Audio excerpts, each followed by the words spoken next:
This is a nice of them. Is this where you take people when it's time to arrest them? Yes, I understand my rights. No, I don't need a lawyer. Yes, no lawyer. What are you going to arrest me for? I didn't murder Simon. You've got it wrong. You've got the wrong person. Yes, I'll take a lie detector test. I've never taken a lie detector test before. Does it really work? Yes, my name is Hannah Smith. Oh, shit. Sorry. My name? That was the only question I failed. Your lie detector works. My mother called me Eve. Well, she wasn't my real mother, but she raised me. Do you want to hear the story? It's a real-life fairy tale. Across the road, where my parents first lived there, was a midwife called Florence. When Hannah was born, I was born at the same time. The midwife was there to help. I'd been throttled by the cord, probably wrapped around my neck by Hannah. The midwife told my mother I was dead. But I wasn't. She wrote all this stuff in a diary. Amazing what people will admit to on paper. Florence took me home with her. Mother hadn't been expecting twins and had a healthy baby. I guess she was just happy for Florence to clean up. Take away the evidence that this was anything but a happy occasion. Florence raised me in her home. I never left it. She kept me out of sight. It wasn't odd for people to see a midwife with a baby, carrying in supplies, washing nappies, that sort of thing. I never knew any different. I grew up looking out of my window and seeing her across the road. I thought it was like a reflection in the mirror. She was me. Yes. The first time we saw each other, it was strange.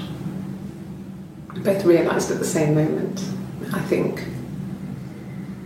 We must have seen each other before, but there was this instant when we first realised it wasn't a reflection. The reflection was staring back. I think I was 5. It was my birthday. My reflection was wearing a party hat and waving. I knew what party hats were from books. And it suddenly occurred to me, today must be my birthday. I waved back and we just spent ages waving at each other and copying each other's movements.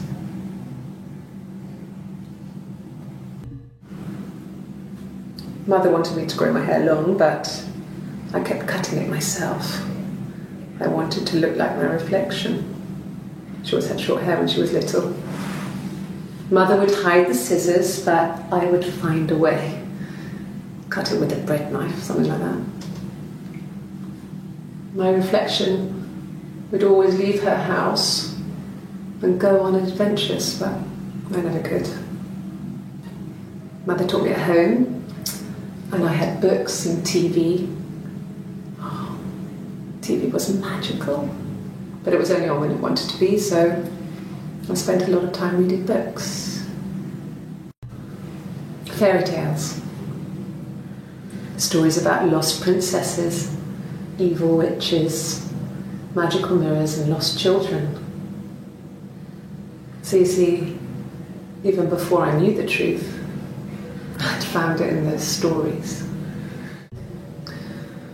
Florence was a warm, kind person, but she was broken I guess. When I found her diary, I also found a biscuit tin with other stuff in it. Older papers, letters, that kind of thing. Her story wasn't there. I never really spoke to her about it. I was far too young to really understand, I guess. I just put it together later, once I was older. She had loved children, planned to have a large family, but her husband died in the war. And that was back when you married for life. She never felt like she could marry again. Isn't that strange? She was a widow from her 20s. But, I mean, I guess it was different then.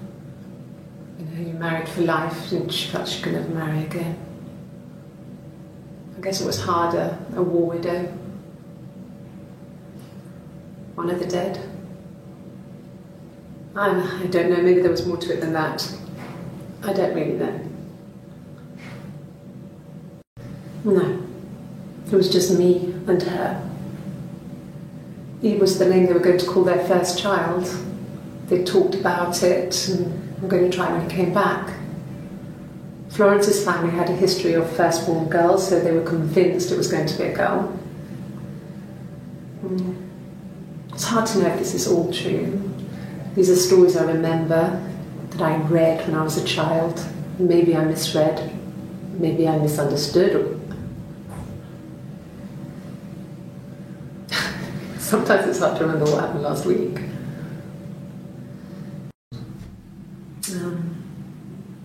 When I was 8, Mother died. She slipped down the stairs. It was an accident. I had read a diary at that point and I knew she wasn't my real mother. So I burned the diary that day and I left. Walked out and across the street.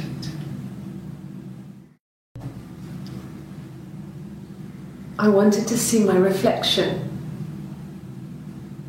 I thought that if I touched her, something would happen. We would become one. One girl. The fairy tale was over, the witch was dead, and I'd be restored to my rightful place. She recognised me from the window. She told me to come inside, and she hid me. They had made the attic into a place where Hannah could play. There was a dollhouse. She hid me up there. No one else ever went into the attic. It was her place. I'm not sure where the dollhouse came from. I don't know if it was given to them or they inherited it, and they wouldn't have had the money to buy it. It was so huge. It must have been taken up to the attic in parts and then reassembled up there. It's a beautiful thing.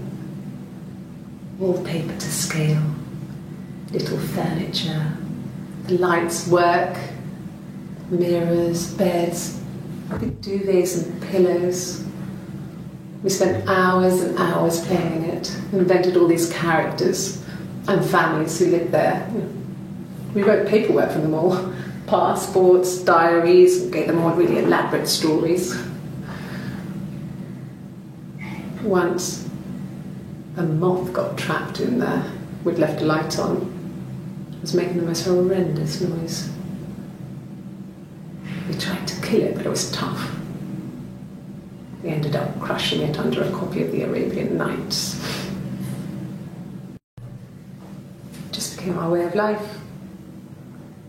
We would swap places and take it in turns to do things. And we were very careful. Whoever had been out that day would come back and write a detailed diary so that we were on the same page. We had a list of rules that said what we could and couldn't do in any given situation. It was exhaustive. We lived a second life through those rules. Rules for things that could only ever happen inside our imaginations. We would consider all the permutations of future events and agree rules to walk our way through them. If one of us got hurt, the other one would have to be hurt too. A grazed knee, a bruise. When I lost my tooth first, we had to pull out Hannah's to match. Once, I slept with a boy who was seeing another girl. The girlfriend came up to Hannah the next day and punched her in the face, gave her a huge black eye. That night, she had to do the same to me. But she almost went too far. I couldn't see out of that eye for days. She snuck frozen peas up for me from the kitchen. So much of our bodies was synchronised anyway. We started our period on the same day, all our childhood diseases, stomach bugs, nits. Mum and Dad had never had any reason to notice. They were always busy. If Hannah was eating a lot, they didn't mind. She didn't put on any weight. That girl has a healthy appetite. If they heard us talking in the attic, they just thought it was Hannah playing one of her games, and that Eve was our imaginary friend.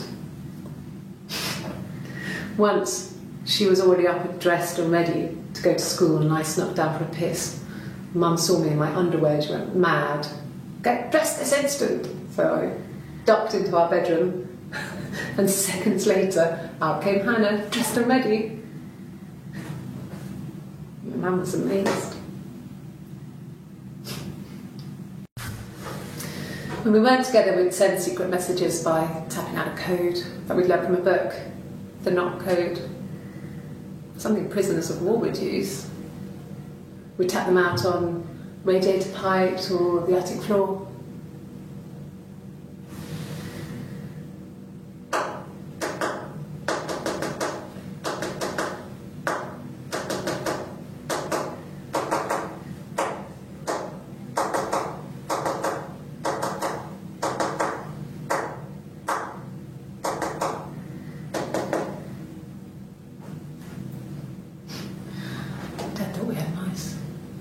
But they couldn't find any. Bought a cat anyway. We loved our cat, Domino. He had this little bell around his neck to stop him from killing birds in the garden. And we used to write each other notes and put them in the bell, and we could send them to each other. Mum found some of the notes once, and she thought I was just writing to myself because our handwriting was identical. And we had our own words for things, so she didn't quite understand them anyway. We were obsessed with fairy tales. Not just the pretty, pretty ones, but the traditional ones. They were dark and real, bizarre and violent. Felt like life. We had this huge old book that I think Mum must have bought from a library sale. The illustrations had thin tracing paper over them to protect them. They were in colour. Shiny plates. At the front of the book was an index of illustrations. We read that more than the actual stories. We'd read aloud the captions and flip between pictures. There was something intimate about peeling back the tracing paper and dressing the pictures. Rapunzel's hair was cut. The eagle plucks out his heart. The princess pricks her finger. There were always princes and princesses. They were the special people, more important than the other characters in their stories. We knew we were like that. Twins. Magical. We were the princesses. We had a poster of Princess Diana from the newspaper up in our attic. Had pride of place. And underneath we used to put all our special things. When her engagement was announced, we were obsessed with everything she did. And later, when her life went so bad, we felt for her. Her divorce last year just kind of drew a line under things. When beautiful people died, we always felt like it was a sign. You remember Princess Grace? Grace Kelly? She died in a car crash the year before we met Simon. We used a Ouija board to speak to her, and that gave us the power to find him. That's what we thought then, that people who died tragically leave some kind of magic behind. We used to share dreams. We used to wake up and write them down in our diaries immediately and compare them. Mum and Dad never knew what was going on. We got so good at it. We were so in sync that we'd use each other to cheat. If one of us had a hangover, the other one would go to school. Whoever was best at a subject would sit the exam. There were lots of differences between us. Some things one is better than the other at. Differences? She's a better driver than me. She passed the test for us.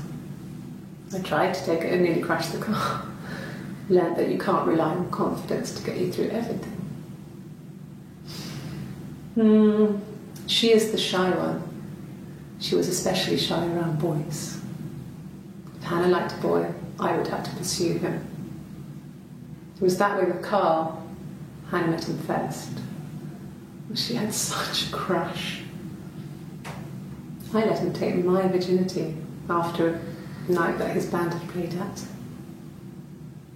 It got difficult. When I was with Carl, we would have sex, but Hannah couldn't let him see she was a virgin.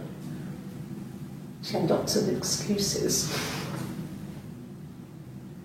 After a while, we decided that I should take Hannah's virginity. It's not that different to a bruise, pulling a tooth, a graze.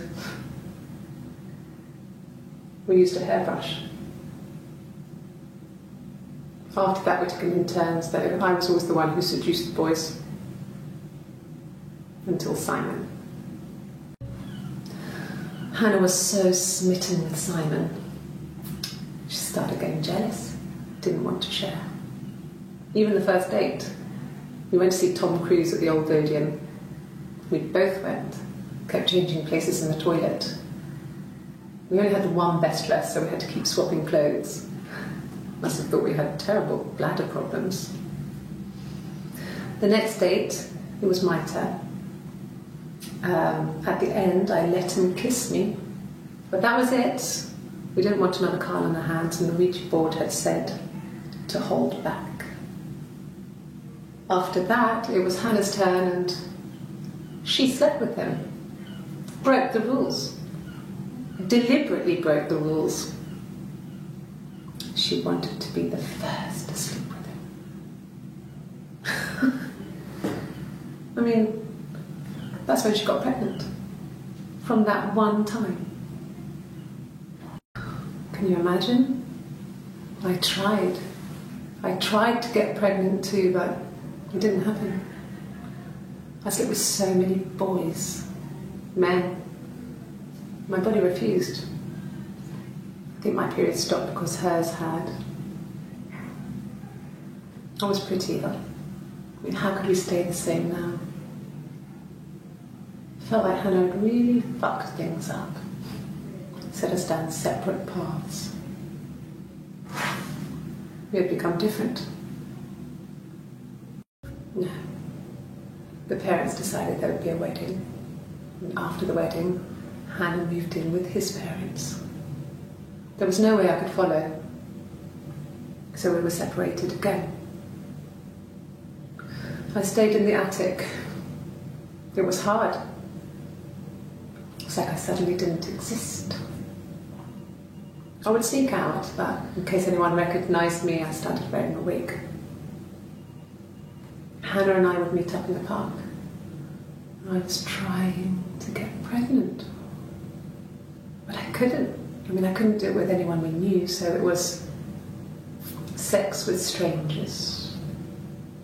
Drunk guys I'd met in clubs, in parks and alleyways.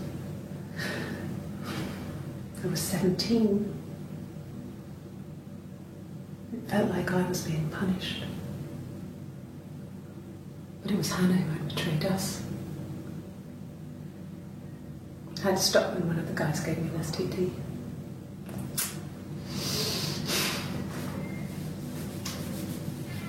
When we met up, it was disturbing.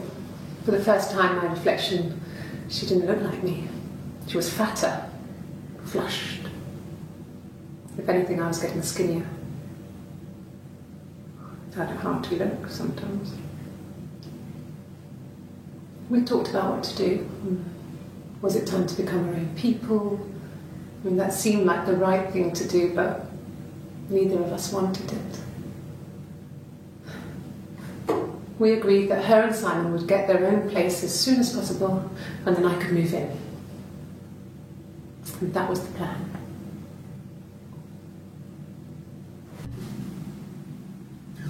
Hannah had a miscarriage.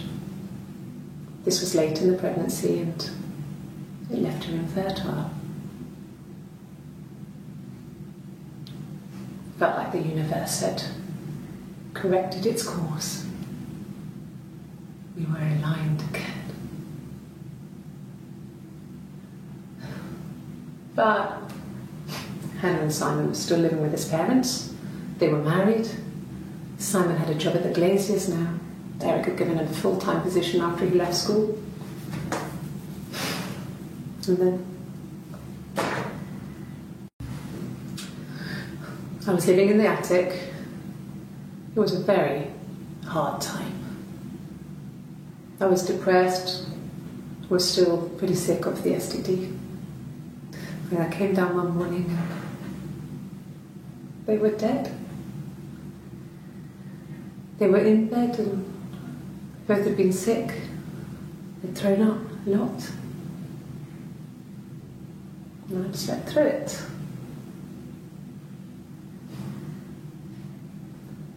The police said it was the mushrooms they ate. Dad was a mushroom expert. He used to take us picking with him and he taught us how to recognise them. And there's no way he would have picked dead caps.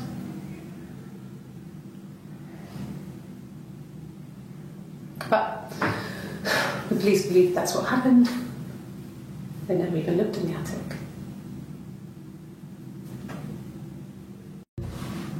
Yes, it was a cremation for the best.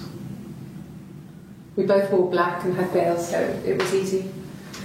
And after the funeral, everyone came back to the house. Hannah served up sandwiches, and I stayed out of sight. The legal stuff was completed very quickly. Hannah moved back in with Simon. Eric gave Simon the week off to help with the move. He decorated, modernised wallpaper curtains. Hannah insists the attic be left as it was, dollhouse and all. Simon never went up there. It lasted about 6 months. I tried to carry on, but everything was different. Hannah insisted I not pretend to be her around Simon, let alone sleep with him. We didn't share him like the others. The rules had changed. Me living in the attic had become weird in a way it hadn't been before. So I moved out. Got a small bed sit. Got my tattoo to mark the occasion. I was singing in a bar in the evenings, so I had some money, enough money to cover my rent. And I've been doing something similar ever since. I haven't put down any roots. I don't exist.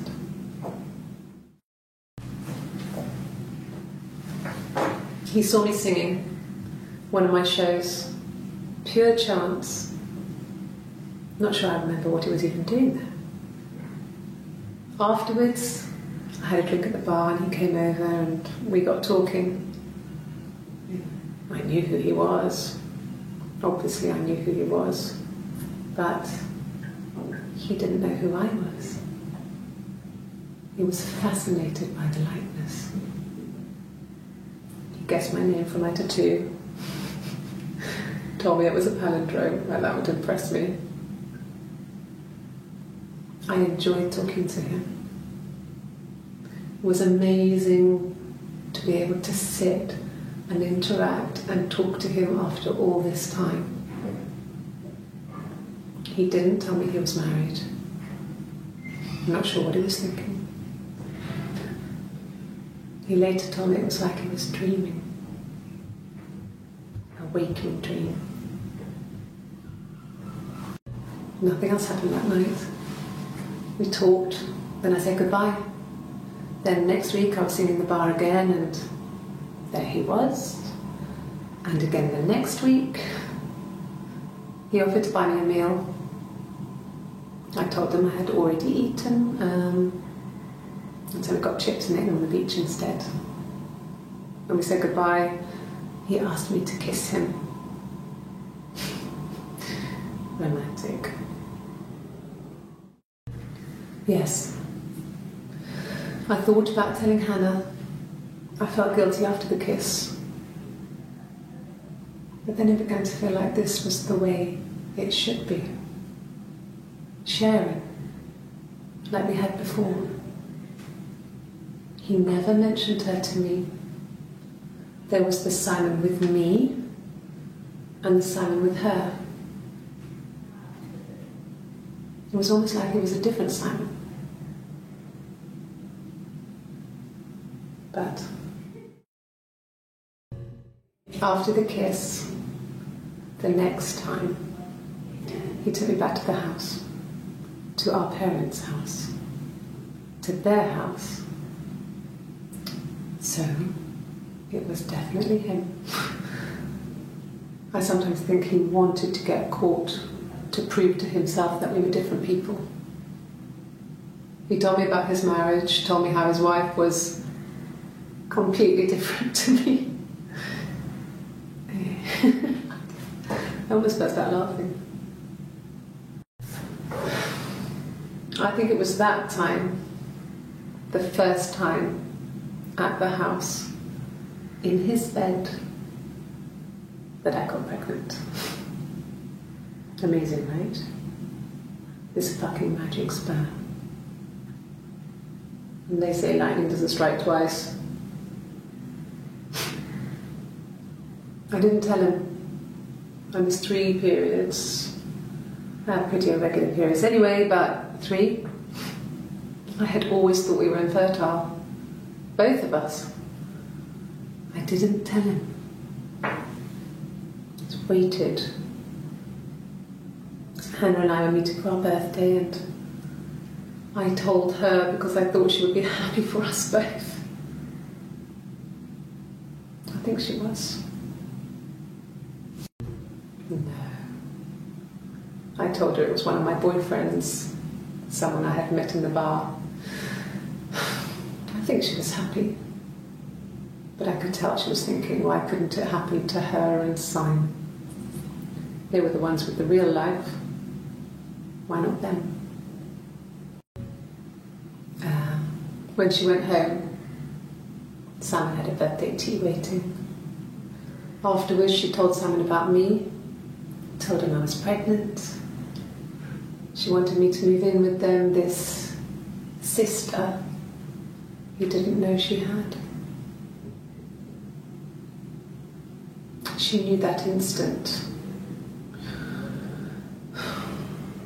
The look on his face.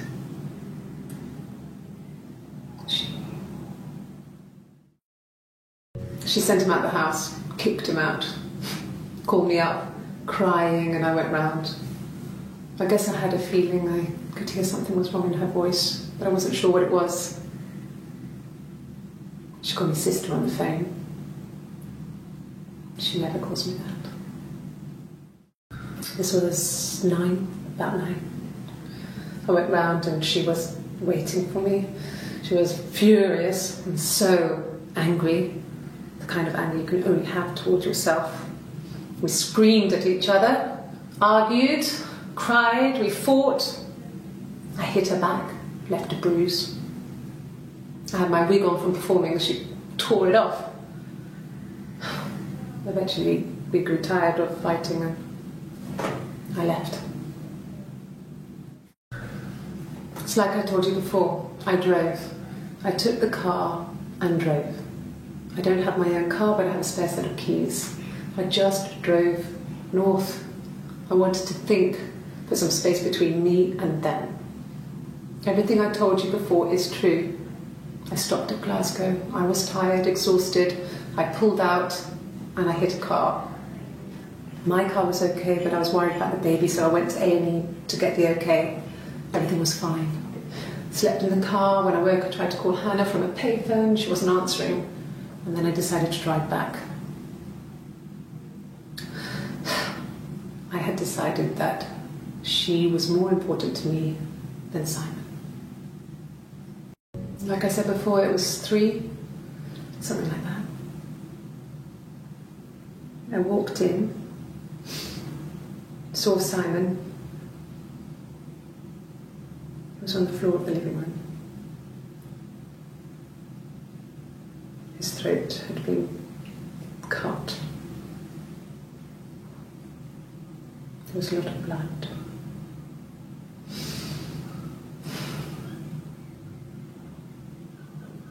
Yeah, he was dead. She was sat behind him. She had my wig on. And she'd been there all day.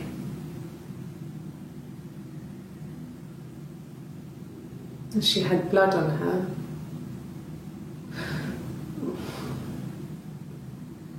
And she was in shock.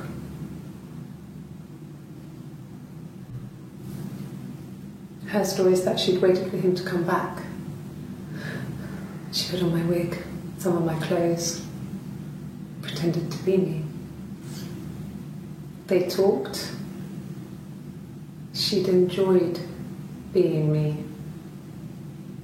He said he wanted to be with me.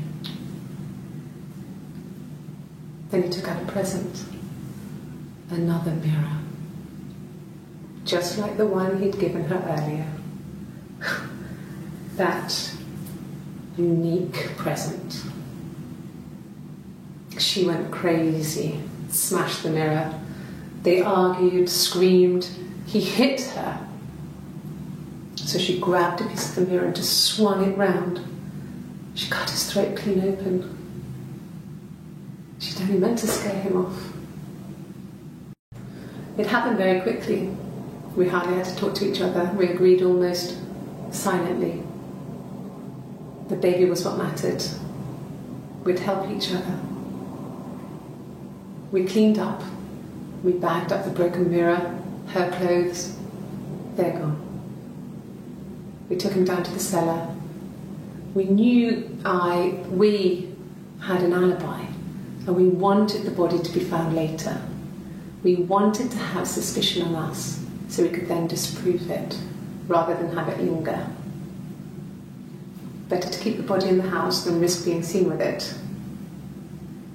The watch, that was my touch, to make sure the alibi stuck. My sister is gone, and she's never coming back. Can you arrest someone who doesn't exist?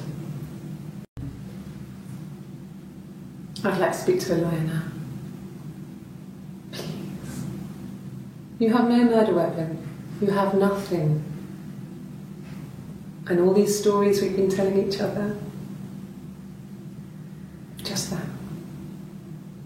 Stories.